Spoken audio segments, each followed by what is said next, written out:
നിങ്ങൾക്കറിയാമോ, പ്ലാവിൻ്റെ ഫലമാണ് മരത്തിലുണ്ടാകുന്ന ലോകത്തിലെ ഏറ്റവും വലിയ ഫലം. ഒരു പ്ലാവിലെ പഴം 40 കിലോ വരെ തൂക്കമുണ്ടാകാം. ഒരു അരിച്ചാക്ക് പോലെയാണിവ കാണാൻ. ചക്ക വലിപ്പം മാത്രമല്ല, പഴുത്തതല്ലാത്തപ്പോൾ ഇത് ലോകമെമ്പാടുമുള്ള വിപണിയിൽ മീറ്റിനു പകരമായി ഉപയോഗിക്കുന്നു.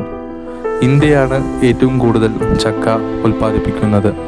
പ്രത്യേകിച്ച് കേരളത്തിൽ ഇവ വളരെ പ്രിയപ്പെട്ട ഒരിനമാണ്.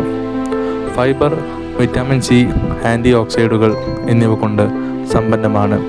ഇതൊരു സുന്ദരമായ സൂപ്പർ ഫ്രൂട്ടാണ്. ചക്കക്കുരു ഭക്ഷ്യയോഗ്യമാണ്, കൂടാതെ പ്രോട്ടീൻ നിറഞ്ഞതാണ്. ഇതൊരിക്കലും കളയാതെ ആഹാരത്തിൽ ഉൾപ്പെടുത്താവുന്നതാണ്. 2018 കേരളം ചക്കയെ ഔദ്യോഗിക സംസ്ഥാന ഫലമായി പ്രഖ്യാപിച്ചു. അടുത്ത തവണ നിങ്ങളൊരു ചക്ക കാണുമ്പോൾ ഓർക്കൂ, ഇതൊരു സാധാരണ ഫലമല്ല, ആരോഗ്യത്തിൻ്റെ ഭണ്ഡാരമാണ്.